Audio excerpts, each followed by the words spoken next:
तो हमारे पास क्वेश्चन है prove that root 2 is irrational number. ठीक है, ये क्वेश्चन बहुत बार रिपीट होता है क्लास 10 के बोर्ड एग्जाम में। ठीक है, कभी हमारे पास रूट 2 पूछ देता है तो कभी रूट 3 और कभी रूट 5। ठीक है, मेथड एक ही रहने वाला है हर किसी का। इसको थोड़ा सा हम डिफरेंट वे में करेंगे। एक्चुअल क्या होता है कि हमारे पास इरेशनल नंबर की ज्यादा डिटेल्स होती नहीं है ना, इरेशनल नंबर के बारे में हमको ज्यादा कुछ मालूम होता नहीं है, तो हम इसे रेशनल नंबर मान लेते हैं। अगर लेट्स रूट 2 इज अ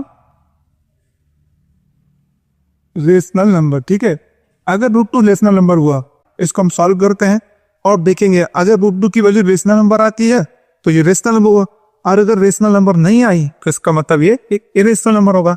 ठीक है, अगर रूट 2 हमने रेशनल नंबर माना तो हमको पता है कि रूट 2 को हम किस फॉर्म में लिख सकते हैं, p/2 की फॉर्म में लिख सकते हैं, है ना, where p and q are coprime. ठीक है, p एंड q क्या होंगे, को प्राइम होंगे। को प्राइम किसे कहते हैं, को प्राइम का मतलब होता है p और q इन दोनों का ही HCF 1 होगा। ठीक है, जैसे एग्जांपल एक नंबर लेते हैं 9 ले लेते हैं, एक 25 ले लेते हैं। अच्छा देखिए, इसके प्राइम फैक्टर हो सकते हैं, इसके प्राइम फैक्टर हो सकते हैं, लेकिन जब इन दोनों का HCF लेंगे तो इनका HCF क्या आएगा, 1 आएगा। तो इसका मतलब ये दोनों नंबर आपस में क्या है, को प्राइम नंबर्स हैं। ठीक है, को प्राइम नंबर का मतलब क्या है, दोनों का HCF 1 आने वाला है। ठीक है, चलिए अब इसलिए करते बोथ साइड स्क्वायरिंग कर लेते हैं, बोथ साइड स्क्वायरिंग कहीं। ठीक है, स्क्वायर कर ली तो रूट 2 इंटू रूट 2 हो जाएगा, p का p स्क्वायर हो जाएगा और q का q स्क्वायर हो जाएगा हमारा। ठीक है जी, यहां से एक चीज देखिए, अब इसको थोड़ा क्रॉस मल्टीप्लाई कर लेंगे तो 2 into Q square is equal to p square हो जाएगा हमारा। यहां से एक चीज देखिए, हमें 2 को q स्क्वायर के साथ मल्टीप्लाई किया तो p स्क्वायर आता है ना, 2 को q स्क्वायर के साथ मल्टीप्लाई किया तो p स्क्वायर आता है, यानी कि 2 जो है वो p स्क्वायर का फैक्टर होगा, है ना।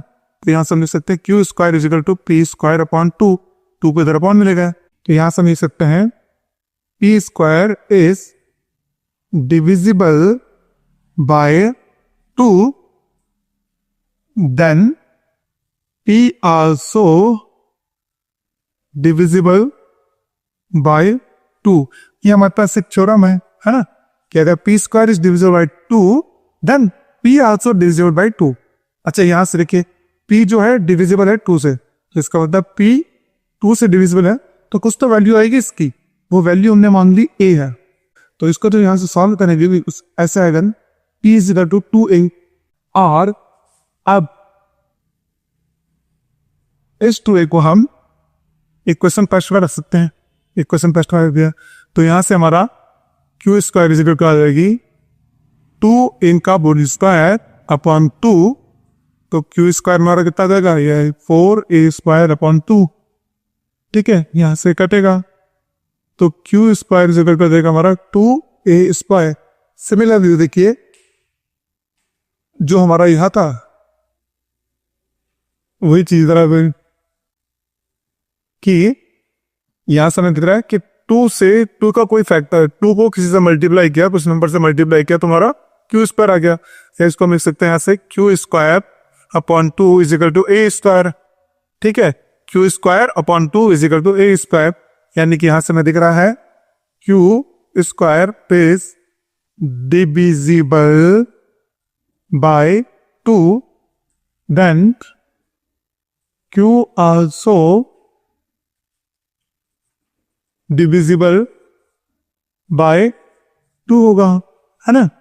तो यहां से सिमिलरली इस टाइप की कंडीशन आ जाएगी, यानी q अपॉन 2 इज इक्वल टू हम लिख सकते हैं b, माना कि 2 से q को डिवाइड किया तो एक वैल्यू आई b, कुछ तो वैल्यू है जी, वो वैल्यू हमने मान ली b, तो यहां से हमारा q इज इक्वल टू कितना आ गया, 2b।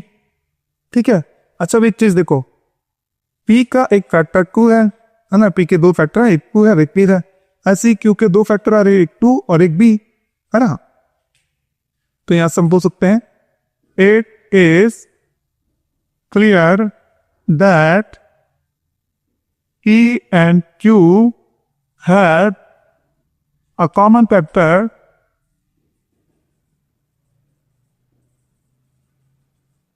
क्या है कॉमन फैक्टर? 2, है ना। आगे हमने बोला था कि ये को प्राइम है, तो को प्राइम का मतलब क्या था? इनका कोई भी कॉमन फैक्टर नहीं होना चाहिए, बट यहाँ पे इनके कॉमन फैक्टर आ गया 2। इसका मतलब क्या हो गया है? Hence P and Q are not co-prime। ठीक है, तो ये दोनों के दोनों क्या नहीं होंगे? को-प्राइम में होंगे, बट हमने माना था को प्राइम है, तो ऐसा क्यों हुआ? It is contradictory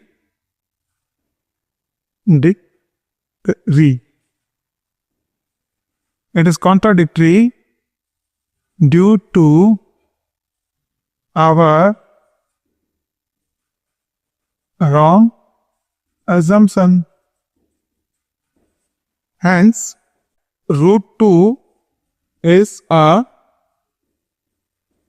irrational number. ये 2 गुना का